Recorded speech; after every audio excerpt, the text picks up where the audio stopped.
Yeah. That is absurd, Ben. Okay, so now can you open up our live stream and Oh, see wow. That is so lovely. Someone is chatting something very, very like, that's great. Can we do something about that?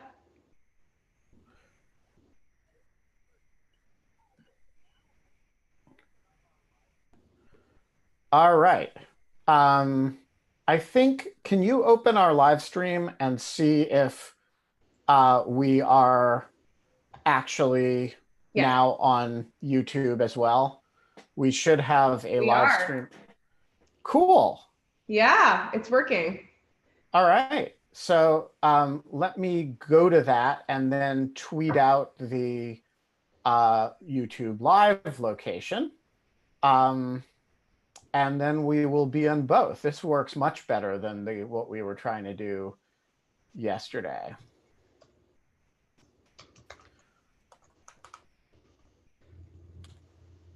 Great.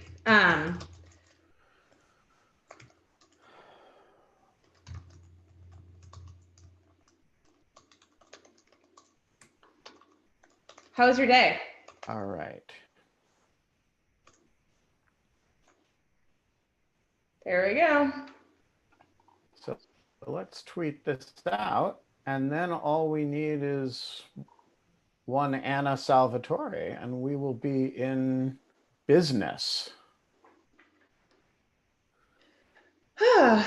Man, it is a Friday.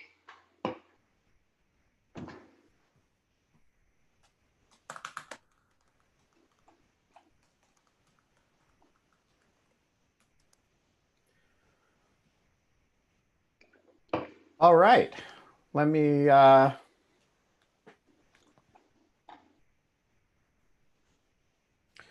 just text Anna, and I think we will be good to go. Great.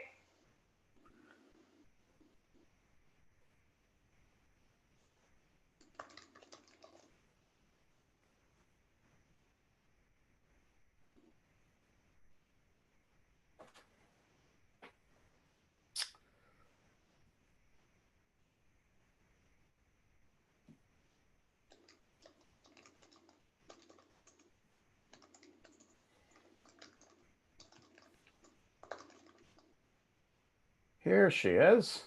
Great. All right.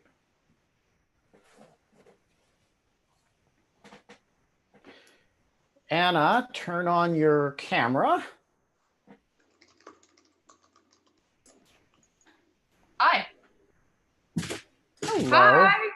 Can't hear them though. Let's see. Wait, I can't hear you. Okay. Can you speak? I'm speaking now. Can you hear me? Hold on. I can hear you. This is my dad, by the way. Hi. Hi, Dad. Hi. Very much high school But SCOTUS but over here. your headphones aren't in. You should use your. Yeah, because I have Put my the laptop. headphones in. I know.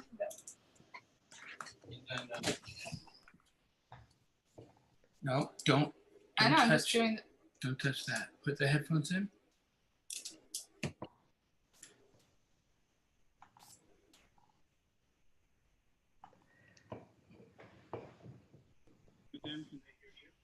Well, they're not speaking now. Would one of you guys mind speaking right now? Hi. Great. Thanks so much, Dad. Sure. Oh my gosh, who is this guy? Oh no, don't take him away. Wait, I'm not hearing Well- anybody now. You're not hearing anybody?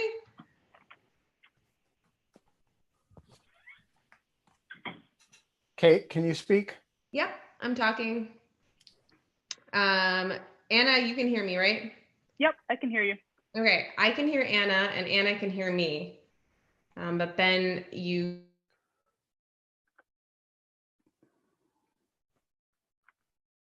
Can you hear Ben? Okay. Anna? Kate, can you Yeah, I hear can me hear now? Yes, I can hear you. Talk. I'm talking. Anna and I can hear each other and we can hear you. But you can't hear us.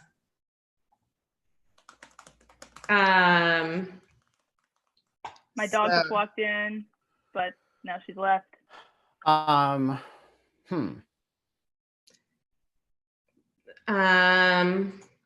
Can you hear me?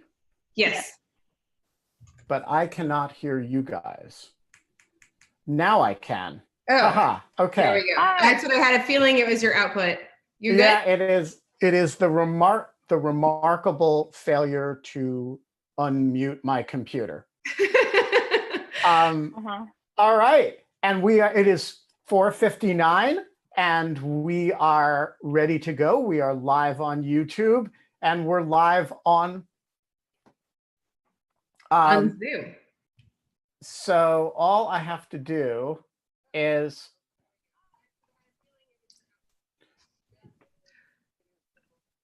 Are you all having- right. I think we're ready. Yeah. Are we ready to go? Yeah. I'm ready. Wait, we got to wait till 5 o'clock. Oh, okay. Oh. All right, let's. Anna, where's your scotch? I'm Yeah, joking. we're going to get I'm to that. Okay, joking. hang on a second. Kate, you want to do the intro? Yeah, I didn't know we have an intro. Welcome to Whatever you do now is going to be our intro. It's gonna be hello. It is a Friday, and in lieu of fun show, episode 3. Welcome to the show. Our guest today is Anna Salvatore. Her more popularly known by her handle, High School SCOTUS. And we are going to have a bunch of fun. Anna, I was joking before, you don't have to drink scotch with us. In fact, please don't.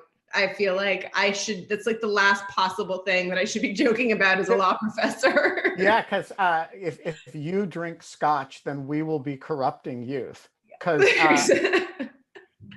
all right, Well, I wanted to have fun with you guys and not break state law, so I have some Diet Coke. excellent. Very Excellent. cute.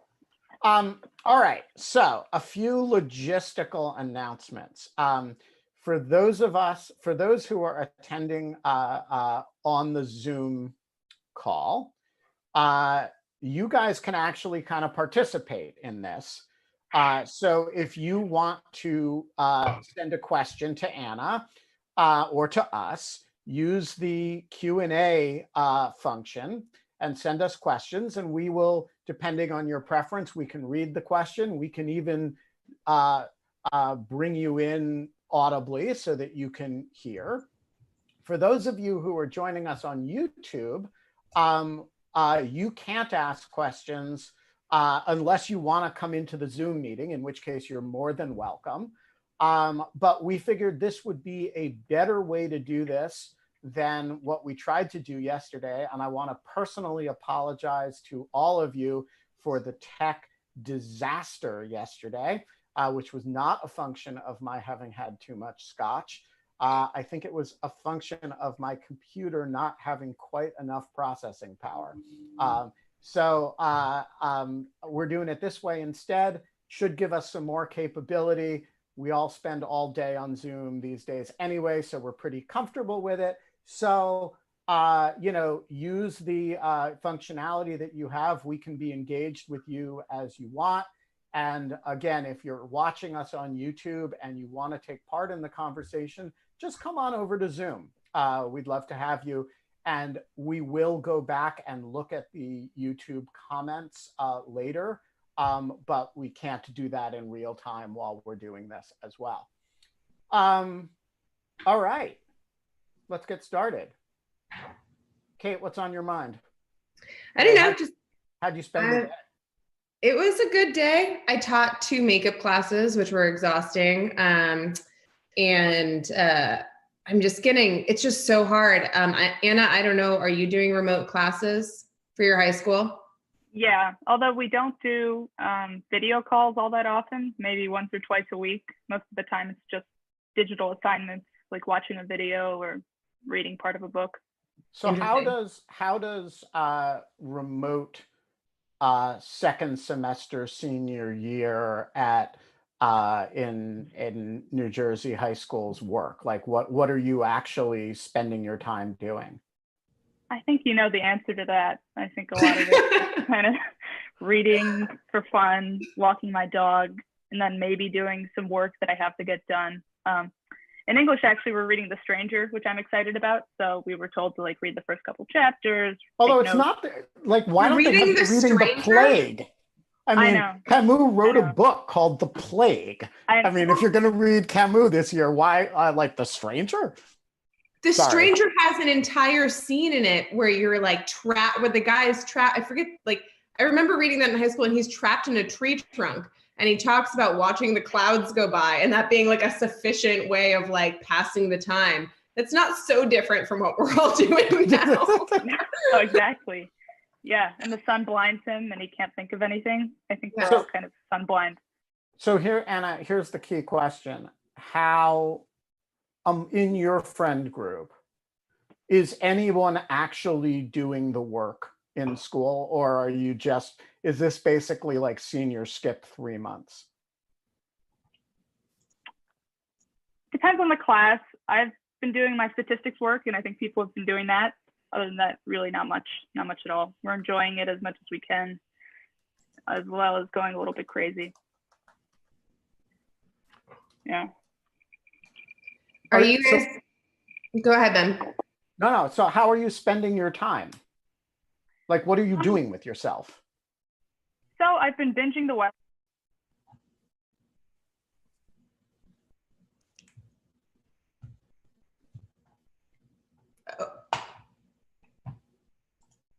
Wait, did we lose? Yeah, I think you muted yourself, Anna. Oh, there you go. Unmute yourself. Can you hear me now or not? Yep. So start again. You're binging what? The West Sorry Wing. about that. The West Wing. I've been trying to learn Italian, and I've just been reading a lot. So read The Stranger, The Metamorphosis, Candide, The Topeka School, which is a book about high school debate. Yeah, I'm trying to make the most of it. It's hard to focus on anything, and I haven't done much with High School SCOTUS either, really, for several months. But you know, I'm hanging in there. So what's the, why have you not been doing a lot of High School SCOTUS? I was a little bit burned out, actually. I was focusing like every day on keeping up with oral arguments and keeping up with opinions, writing it down. I would have like crises of confidence about like, oh, are enough people reading it? Am I doing anything different from actual Supreme Court journalists? Am I just doing it worse and in like a dumbed down way? And I'm coming back to it on my own time, and when it's fun, I'll do it then. So what are you going to do with it when you go to college? So you're graduating this year. You're going to go to college in the fall, yeah. assuming society has restarted by then. What happens to the site? Are you going to pass it off to somebody else? Are you going to retain control of it, and it's going to become like college SCOTUS or high school SCOTUS that Anna still runs? What happens to the site? I don't think I'll have an active role in it. For people who don't know, my blog is called High School SCOTUS. So I really trapped myself there and made sure that it would be an awkward situation when I graduated. I think Did you think about that at all when you started it? Oh God, no. Yeah, no. okay. You thought high school was going to be forever. Yeah. And thankfully it's not. Yeah, there's a kid in my school who's maybe interested in taking it up. He's a year younger and he could run it for a year. But other than that, I probably see it being archived and just available for people who want to read it, classes that want to use it. What about your other contributors? Are any of them, I mean, you have like this army of people around the country who are, who, in fact, one of them accosted me at a speech I gave at the University of Minnesota, and he looked like he was a little too young to be there, and he asked a really good question, and it took about one or two questions from me to him before he said, I'm a friend of Anna's. I work for High School SCOTUS.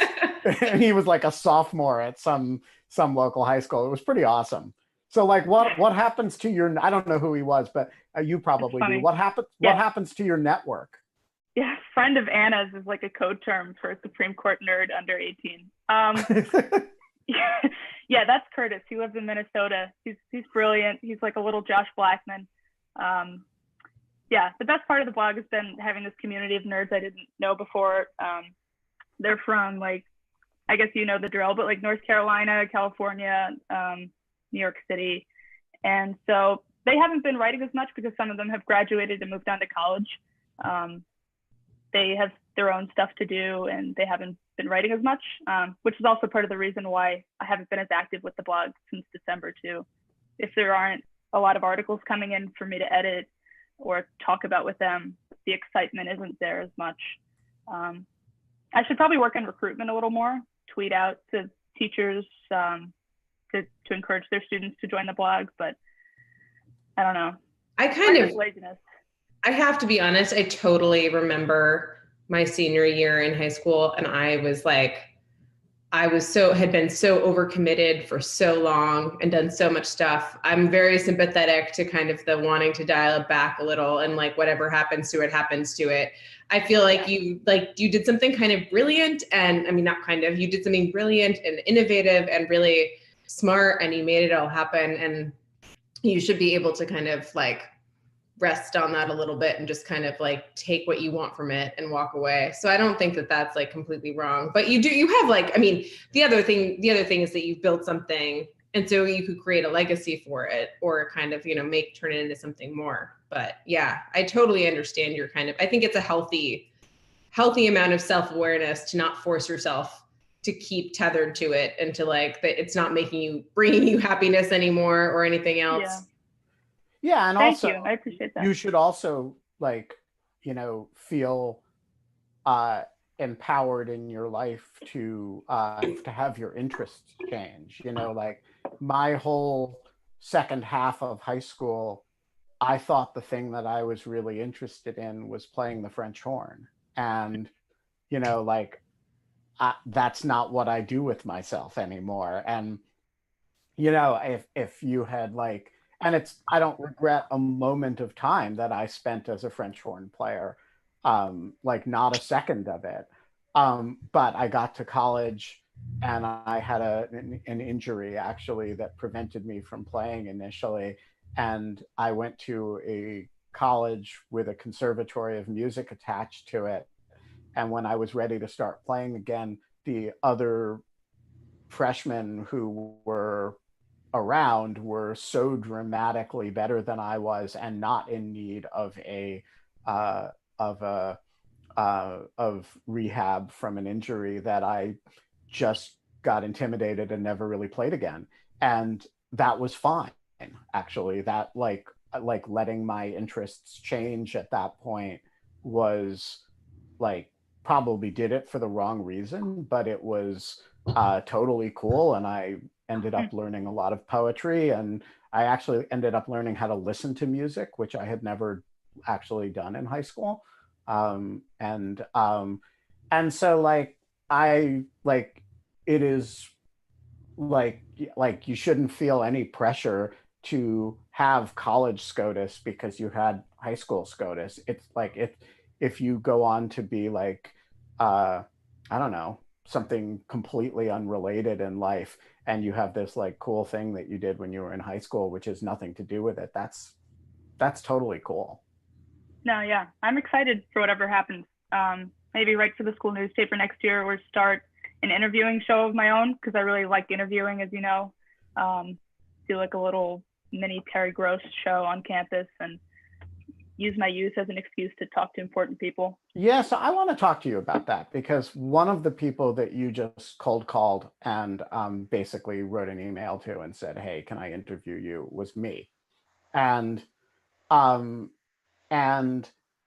want to ask you two things about interviewing. One is, how did you learn to do it? Because you asked me questions that nobody else has ever asked me before, and you were like 14 or 15 at the time. And the second question is, how did you learn how to write? Because you write really, really, really unusually well, not for a 17 or 18-year-old or whatever you are, but for anyone in an objective sense. And I spend a lot of time trying to teach people how to write, and I'm not getting a lot of them near the level at which you write natively. And so I'm just curious, how did you learn how to interview, and how did you learn how to write? Two easy questions. No, thank you so much for saying that. For interviewing, it was mostly driven by terror, my need to over prepare, because I was so afraid of talking to people. So I think my first interview ever, apart from my high school principal, was Peter Baker, the New York Times journalist. I was a really big fan of him, I guess in my freshman year of high school, and wanted an excuse I just to want to talk to say, him. like, that's an extraordinary sentence. I was going to say the same thing. I was like, I wish that I had been like, I like known New York Times journalists when I was like in high school. Yeah. Yeah. Okay. Go on. Yeah. Okay. So yeah, I was a huge fan of him. He was coming to Princeton, where I live nearby, and I was like counting down the days until he came. Met him, asked if I could interview him. He was saintly and said, of course. And then I was like, oh my God, what do I do? I was like sick at the thought of even just being on the phone. I would practice talking on the phone to like my parents to get in like the frame of mind. And so I would just dig into whatever information I could find about him online. Like I did with you, I would try to find stuff from like really old sources from maybe before he was well known. I'm not quite sure why, maybe just to find as much information as possible, but sometimes there'll be little details about a class somebody took in college that they liked, or somebody who was influential to them, and I would take it from there. So I'd say over preparation is the key to interviewing. Don't come in with 10 questions, come in with 30. That's not your approach, I know, but that's been mine. And then for writing well, I've been a reader my whole life. That's what I do for fun.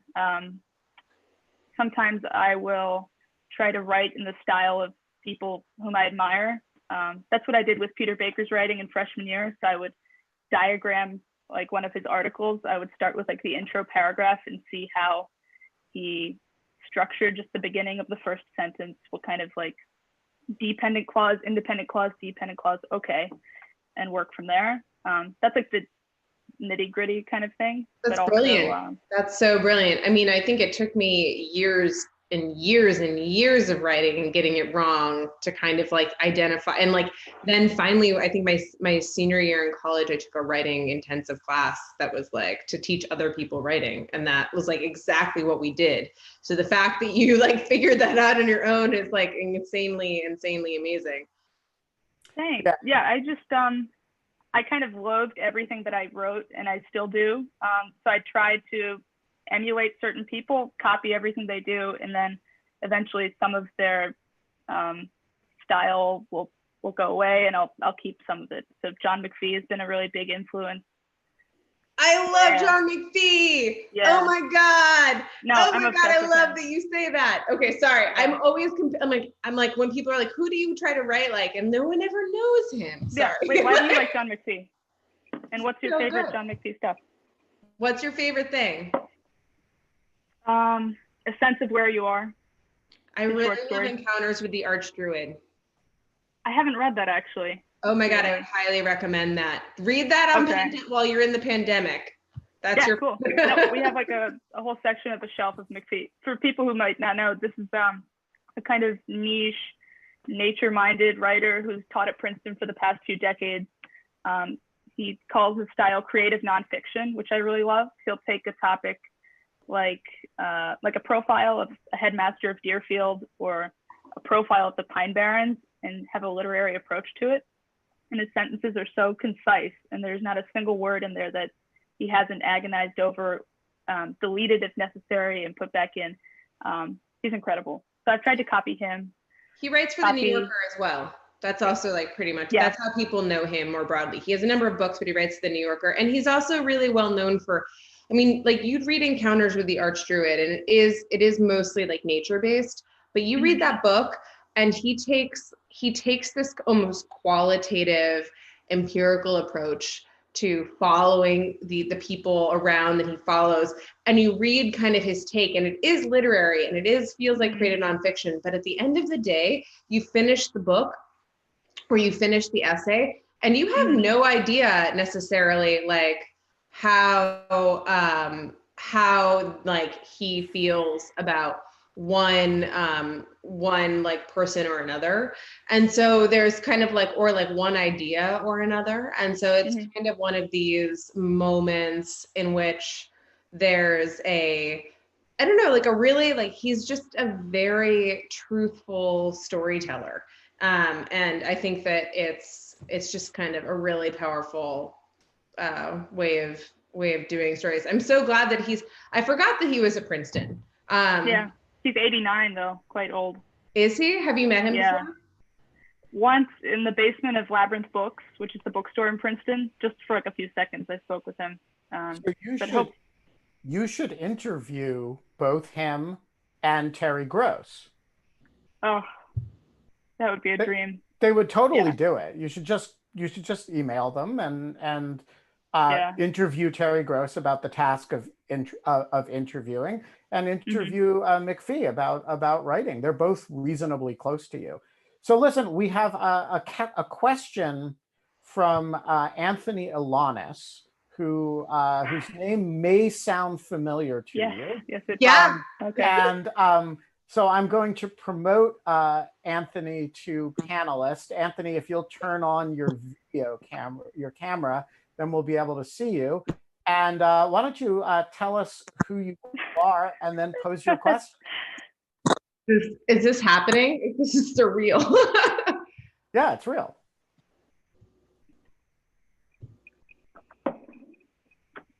Are you there, Anthony? Oh my gosh, is he there? I mean, well, I cannot hear him, but he is there. Okay. So instead of I just taught this case. Yeah, so instead of all right, so Anna, we're gonna try this a different way. Anthony writes, Anthony Ilanis of the U.S. Supreme Court case Ilanis v. U.S. Do you have a favorite Supreme Court opinion? So having failed to get Anthony to introduce himself, Kate, since you just taught this case, first of all, this will give Anna a little bit of time to think about her favorite Supreme Court case. Thank you. Who is Anthony Ilanis, and why do we wish we had just been able to have him pose his own question? Well, Anthony Ilanis was it's a controversial case, to say the least. It's about kind of the intent to threaten. And the case, I think it was 2015, right, Anna? I think so, yeah. Yeah, and it was, I mean, we didn't teach the case directly. I just made reference to it and kind of mentioned it briefly. So you can correct me, Anna, on the details. But basically, what I remember from it when it was happening was basically that he had stated rap lyrics that were violent rap lyrics, but they were directed or specifically in reference to, this actually matters because about whether or not it was a threat, but about that made it basically seem as if they were a threat or a threat of domestic violence, and he had been it was basically a question of whether it was a true threat and whether or not you could repost others' lyrics and that created a necessary true threat, or whether whether it mattered. Well, there were many layers in which they kind of analyzed this question. There was directionality issues, I think, at the lower courts, and then there were issues of whether or not it mattered that it was somebody else's words. And Anna, do you want to get into more details? Do you remember kind of the details of it? I don't. I think you got the gist of it about like the prosecution needing to show that he intended the rap lyrics to be a threat. Apart from that, I really don't know the case too well. I've seen him appear on Twitter before. And the conviction was in fact overturned, and he was the question is how directed does the threat need to be, and how specific and particular before somebody would or reasonably could consider something a true threat. I think that specifically his was not directional. It was statements. It was general Facebook posts that were made but he had subbed in the president. I think it was the president. He had subbed in like the president or his wife for the president in a bunch of lyrics. Right. And there was an issue of a cop too, right? Or a law enforcement officer. Yes, I'm just kind of like looking up I'm looking at the opinion right now. Yeah, and so it just yes, and it was overturned. I think that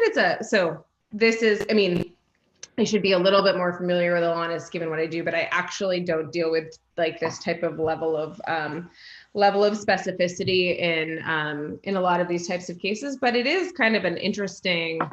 I don't know. It was a fascinating case. It remains fascinating. It'll be interesting to see as these. And I'm interested to see what you think, Anna.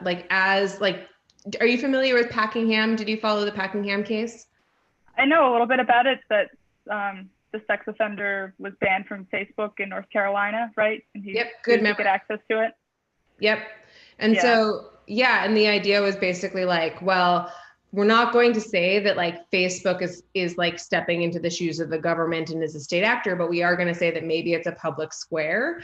So I'm kind of fascinated, like if you put those two cases together, not to like all of a sudden make this substantive and kind of take away from Anthony's question, but Anna, I am kind of curious. Do you think that there's more of a case during the pandemic and in light of everything that's happened with the pandemic that like these are essential functions, that Facebook, Zoom, access to these are more like a public square or more like a sidewalk than they were before? I think there's an argument for that. I mean, honestly, I don't know too much about like the whole doctrine surrounding public squares. I know it can apply to like private platforms such as Facebook sometimes, but yeah, especially in a pandemic, people should be able to debate issues relating to their community. I think Packingham's argument was that he wasn't using Facebook to talk with minors, which is what the state was worried about. He was using it to talk about his employment or some issue relating to traffic in the county. And so I think that's definitely a concern for people who are facing unemployment right now and other myriad of issues. So Anna, what's the answer to Anthony's question? What's your favorite Supreme Court opinion? I'll take the easy way out and say the first case I ever seriously encountered. It's called Maslanyak versus the United States. That was not the answer I was expecting. I'm not sure I knew what I was expecting, but it sure as shit wasn't that. What were you expecting? Wait, what were you expecting? I don't know, but I was not expecting Maslanyak. I can't pronounce it, and I'm not sure the Supreme Court justices know how to pronounce it either, because they pronounced it differently in different situations. Anyway, I was in a study hall in freshman year on the New York Times, kind of hanging out, and I read an article about this immigration case where an ethnic Serbian woman named Divna Maslanyak was naturalized as a US citizen. Okay, cool. But then they discovered that she had lied about her husband's military service while she was being naturalized. She had said that he hadn't participated in this group committing atrocities when he had participated in that group. So the justices were wondering whether that lie was material, whether she could be stripped of her citizenship just for that lie. And they were kind of deciding how important a lie has to be for your citizenship to be taken away. Can you lie about your weight? And then they deem you immoral and untrustworthy. Can you lie about a childhood nickname? How serious does a lie have to be? And the justices decided that it had to be a material lie, whatever that means. So a material lie. I got to ask you, why is this your favorite case? Is it just like, is it because it's your first? Yeah, for a couple reasons. One, because it was my first. It showed me how Supreme Court cases could be kind of interesting and funny, in addition to being important, because I was just in my study hall reading like the transcript, the oral argument transcript of the case. And the justices were kind of joking about what kind of nicknames you might lie about in order to like not be embarrassed during your naturalization process, whether you could lie about speeding. Chief Justice Roberts admitted to like speeding and outside the statute of limitations. And I was like, oh, this is kind of funny. I thought the law was more boring than that. So this case showed me it could be interesting. And it's just the first one I ever saw, and it inspired me to write about more and to look up more cases. So who do you think, now that Justice Scalia is dead, who do you think is the funniest justice? In writing and oral arguments, or altogether. altogether. Like if you had to, go out, have a justice do, I don't know, stand-up comedy or write a brief, like write a document that's supposed to be funny. Who's got game in the humor department? I think Jay Wexler would tell you none of the justices. I don't know if you follow his SCOTUS humor account. He tallies the number of laughs that each justice gets. No, Elena Kagan is funny. I know. No, yeah. I was going to say that too. Elena's pretty funny. Yeah, she's funny. She's actually funny. And she puts she's not funny the way Scalia was funny, which was like, he was really good at it, but she's a very funny lady. No, yeah. In oral arguments for sure. I think she tries to be respectful in her opinions in a way that Scalia not always was. Although she's got the whole like Spider-Man thing, which yeah. Anyway, okay. Kate, yes, what's your favorite court opinion? That's just a question with a right answer. I mean, I'm glad we all agree on it it's actually funny. I want to just say that like I am. So Yale Law School in particular, where I did my PhD, and then like I would say just generally, like law professors seem to fetishize the Supreme Court and Supreme Court doctrine, and like I just don't really. I think mostly what? I don't either. Yeah, I just like don't like. I think it's great that Anna, that like you are doing this, and that it's like I love it. I'm really glad that like smart people pay attention to this stuff. It just doesn't turn my crank. Like I just, to like be totally honest. But like for my purposes, Packingham is probably my my most favorite Supreme Court opinion in general, because I think that it draws this, it's the start of the court understanding and grappling with what kind of space the internet is for the purposes of speech. And I think that and like citizen participation. And I think that that's super important.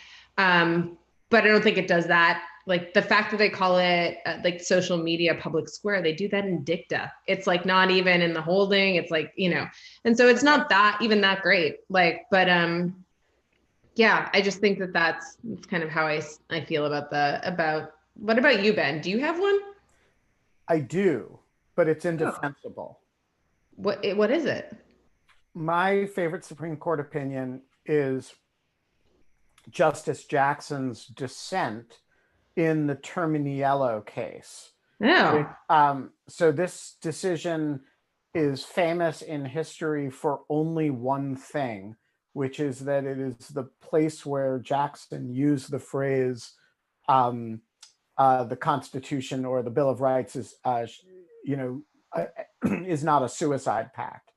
But I love it because it is the richest. So the doctrine, the question before him was actually not wholly unlike the Alanis case, actually, except it was live. It was not so it's this fascist oriented priest who gives a rabble-rousing speech in Chicago and gets fined $150 because for disturbing the peace. And the question is the threat of violence that was plausible. I do remember this. Going to, justifies the enforcement against him and the abridgment of his free speech. And Jackson, who had just returned from being the chief prosecutor at Nuremberg, writes this incredible defense of the idea of police forces under the rule of law having to have some power against fascists on the one hand and the communist protesters who are showing up to cause violence at Terminiello's speech. Is, I think, one of the richest defenses of the idea of, though I actually think his constitutional analysis is wrong, or at least we've gone a different direction. It's one of the most thoughtful and eloquent kind of philosophical defenses of the idea of empowered democratic government against non-democratic forces. And so I love it, even though I actually don't support it as a matter of constitutional law. And I just think it's one of his most thoughtful statements. And it's only remembered for this single phrase, but it's actually a really, really rich document. So that's my favorite Supreme Court opinion. So what else should we talk about? Kate and I have a logistical question we have to work out, which is, are we doing this every day or are we doing this every weekday?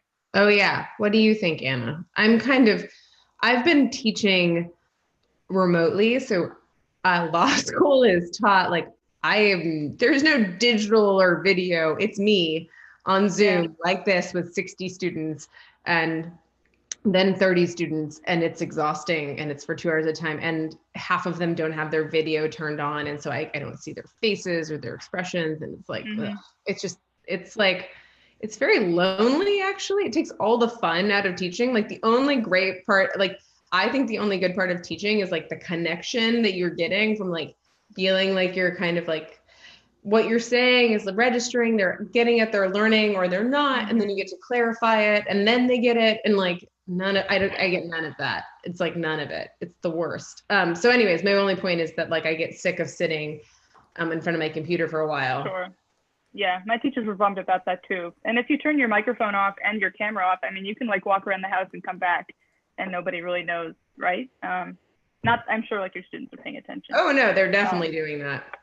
They're definitely doing that. But I think there's like an important philosophical question underneath this, which is, are we trying to preserve the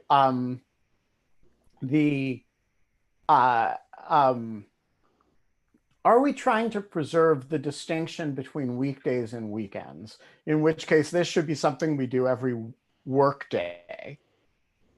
Or are we trying to create the distinction between life under coronavirus quarantine and regular life, in which case we should be doing this every day because like this is this thing we're doing when we're all, shacked up in coronavirus quarantine. And there's actually no difference between a Friday and a Saturday for that purpose. And so like, I think so it goes to kind of one of the weird, it goes to one of like the core questions of like, what are we doing? Like, what is our purpose here? Yeah, I'm not sure there's much of a difference between a Tuesday and a Saturday right now. And it's not like you're discussing during the show the difference between your Tuesday and your Thursday, the difference between like teaching and not teaching, right? So but what if I want there to be a difference, Anna? Manifest it. I want people to leave me alone for 2 days. Not you, Ben. I love you. But seriously, like what if like I'm kind of like getting this screen fatigue. I'm like, what if like I never used to draw these hard lines ever. But maybe that's the answer. Like if you want 2 days to be left alone, then that's like a great reason not to do Saturday and Sunday. Yeah, but I do like hanging out with you, and you are completely correct. Like there is not really a difference, except that like, except the difference that we create. It's just kind of whether we're going to create it or not. And so I can't tell whether it's being more authentic to the conceit of the show, or whether it's I can't tell which direction that goes, if that makes sense. What do you think, Anna? Is Friday and Saturday a distinction without a difference in this environment, or are Friday and Saturday, is it important to maintain the distinction between Friday and Saturday because that's normal life and we're trying to preserve normal life? I think the only distinction is the only difference is if you've taught on Friday and you're exhausted versus not teaching on Saturday and you're ready to go and film a podcast. Just depends on how tired and ready you guys are for filming. So Ben, what do you think? Are you, I mean, maybe just me and doing all these makeup classes and everything else. Maybe I'm just like, I'll feel better in a couple of days. I think that actually is pretty likely. I feel better already after finally, like I think that when we started the show, I pulled an all-nighter the night before to finish a paper that I have on deadline for. Anna, that never ends, by the way. I'm 35 years old and I'm still pulling all-nighters. But Ben, what do you think? I think that we should approach it from a very what feels good kind of angle.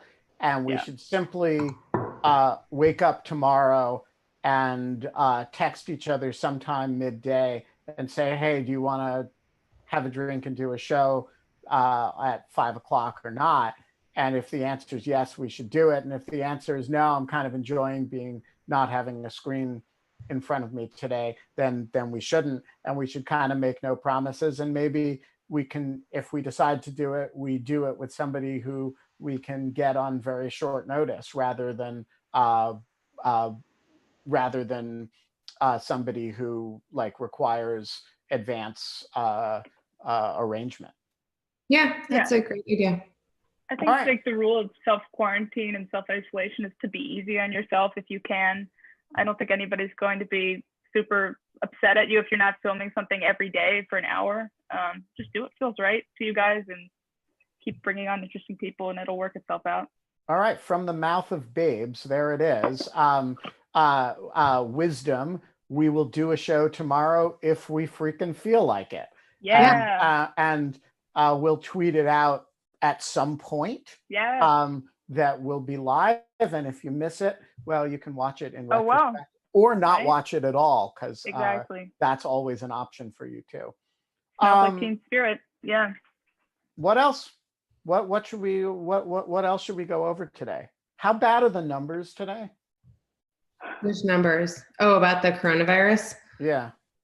I haven't looked. I really have like stopped looking, and not because I'm trying to like avoid the thing. I have actually just been so busy. I have not had time to read the news. Like I get up at like 8:30. I teach at 9. I teach from 9 to 11. I'm stuck on my computer. I eat something. I start teaching at noon to 2. It's like, I don't know. It's been going like, and then I have a makeup class like right after. So it's just been like in complete insanity. So I'd be love to know what's going on. You were the one, Ben, who told me that Trump's approval numbers were better after. And I didn't know that. I hadn't seen that. And then I looked it up after we talked and I was like dismayed. I had no idea. Yes. So they have improved on average by a couple of points. And, you know, I can't decide how surprised by that to be. On the one hand, I totally understand a kind of rallying behind the president in a crisis, and he is giving regular press briefings, so he's very visible, and he's, you know, I suppose to people who are inclined to look at it that way, looks very in control and whatever. On the other hand, it seems to me his management of the situation has been genuinely and unambiguously disastrous, and it kind of boggles my mind that that isn't painfully obvious for anybody to see. And so on the one hand, I'm, you know, entirely surprised by it. And on the other hand, I'm kind of not surprised by it really at all. And I kind of vacillate between the two. But it's really of a piece with everything else that I've misjudged about public reaction to him.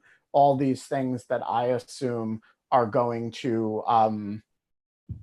all of these things that I assumed were going to be devastating to him, including just his demeanor, aren't. And so clearly my reaction has no bearing on reality. And, you know, I would do better to expect the opposite of what I instinctively expect than to expect what I instinctively expect.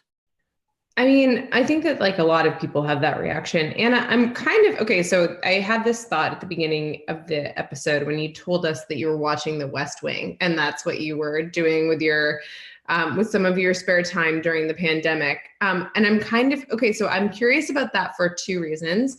One, I grew up watching and waiting for West Wing episodes in real time, waiting for them to come out on NBC when I was in high school. Oh my God, you're so young. I know. That's the opposite of my reaction.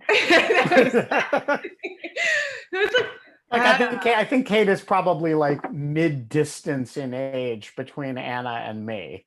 Yeah, I'm always the bridge generation for everyone. It's like I like to tell my internet law students that I'm like the person who both had like can remember the newspaper delivery. My dog is coming into the room. Sorry. Excellent. The newspaper delivery coming in the driveway, and then also the newspaper delivery coming in the driveway, and then I also remember the AOL CDs coming in the mail, and like all of my formative experiences as a teen and a young adult being built online. But what I was going to say was that West Wing was like a pretty formative experience for me in terms of how I conceived of and like kind of the rhetoric and the glamour and like everything around government and the executive branch. And so I'm curious if it makes you re-question your commitment, Anna, to like this, to SCOTUS, to the judicial branch, Article 3, and whether you're kind of have become more interested in the executive from watching it, or two, like kind of how you watch that and then watch how our president talks right now, because I just feel as if the level at which Jed Bartlett kind of like speaks was a giant conceit of like democratic idealism in the first place. And then we had a Barack Obama who actually maybe was that good. And was great at rhetoric. And so I'm just curious what your take on it is. As for the first question, I haven't really considered switching from judicial to executive. I really love watching the show, but I can't imagine myself immersing myself in the day-to-day just press whirlwind that comes with the president, and just the fast pace. I mean, the idea of speech writing is really cool, and that part of the show I really like imagining myself in Sam's position. But yeah, I'm not as much into that. I'm more into the nerdy, studious focus on one issue and really get to know it, rather than a flurry from an Indonesian state dinner to a Cuban refugee crisis to a natural disaster. That kind of gets in my head. For your second question, yeah, it's tough to watch that kind of idealism and then to watch what's going on right now. I'd say, even as most teenagers are pretty idealistic too. They have pretty grand romantic ideas about politics, and the West Wing fits that mold. Yeah, no, it's disappointing. It's disappointing to not see the government being responsible about dealing with the coronavirus. It's difficult to see my school district not necessarily taking the coronavirus seriously too. To some extent it has, but it hasn't given us clear directions about whether or not we're having school for the rest of the year. I think that's kind of irresponsible too, and they're giving us false hope. Yeah, no, it's been difficult for sure. And if you rewatched it, I think you probably feel the same way. Just imagining how President Bartlett would handle this crisis, this fictional guy, versus what's happening right now. Yeah. All right, before we go on to anything else, we have about a little less than 15 minutes left. If anyone else has a question, this is a good time to write it in the Q&A box. There is one question in there, which I will just read to you. If there is a lot of apathy toward the importance of the Supreme Court in our lives among high school students and beyond, as a high school student, what is your experience as to this apathy? So first of all, I want to ask you about the premise of that. Do you find that high school students are apathetic about the Supreme Court? I think maybe generally, if you say, hey, do you care about the Supreme Court? Somebody would say not really. But if you added some spice to that and said, hey, do you care about this gay rights decision? Do you care about this abortion rights decision? And kind of explain what's going on in the case, then people have interest. What if you said, do you care about Brett Kavanaugh? Yeah, kids care about that, I think. Do people care about that? Yeah. Just from having seen so much of the news cycle focusing on his confirmation hearings, people tend to have strong feelings about sexual harassment. Depending on which like station they watch, they think he is kind of guilty or not. Yeah, kids definitely care about that. But like, I don't like to focus on whether kids have apathy about the Supreme Court. I think it's easy to get really patronizing about people my age and just speak out of your butt. I think the better way to approach it is like, how can we get people interested in the court? And I'd say just direct them to cases about things that they care about. So if you have somebody who's interested in the environment, give them an environmental law case. If you have somebody who cares about abortion, like show them Planned Parenthood versus Casey in like a direct, understandable way. And I think that's the way to get people interested. Show them something that they already care about, and then by extension, they'll care about the institution. I haven't actually put that into practice with people and kind of like force them into liking the Supreme Court. But if I were a teacher or something, I think that's probably how I would try to go about it. And maybe start with a high school related case like Hazelwood. Or Tinker. Yeah, perfect. I was just gonna say Tinker. Yeah. All right. What anything else before we close out? What are we forgetting to talk about? What are like the Anna, what's the older generation? What should we be focused on that we're missing that is blindingly obvious to everybody under 18?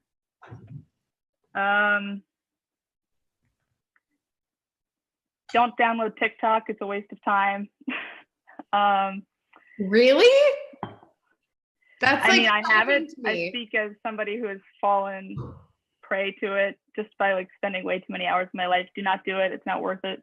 I don't know what you're missing. What does spending time on TikTok involve for you? Are you like Just watching inane videos? Are you So not how I imagine the conversation. No, it's like, you know, Vine, that used to be like a popular video. No, app I know where what people it is. I'm just trying to think, like, how are you spending your time? Is it like are passive you scrolling. making It's TikTok videos? No.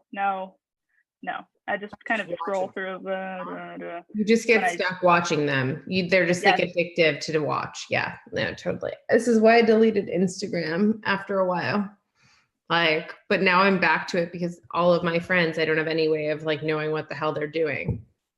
Yeah, and Instagram has been big for me too, because like with the college admissions process, like once you get in somewhere, that's how admitted students connect with each other. So suddenly I'm on Facebook now, which I'm really not thrilled about, like all the time.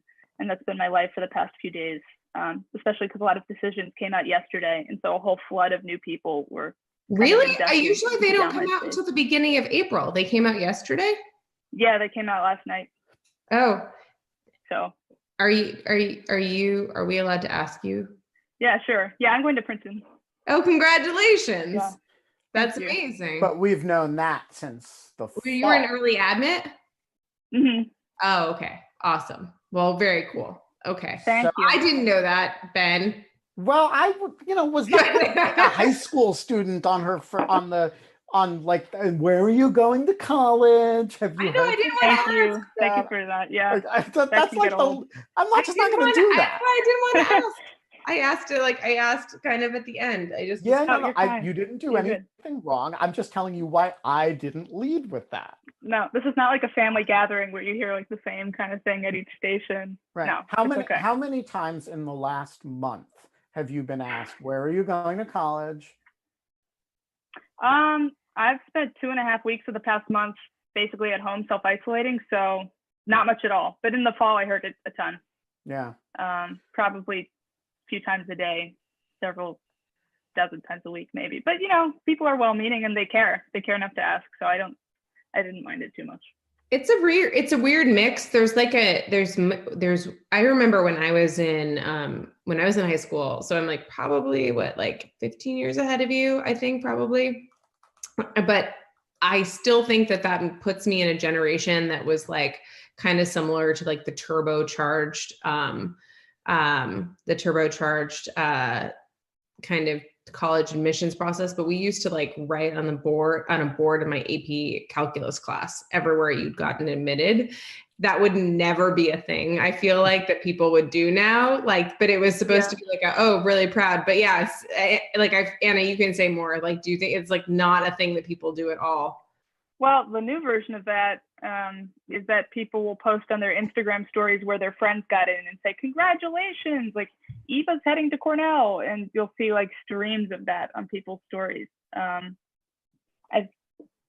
I'm not a huge fan of that. I think that kind of like puts people down who maybe didn't get in.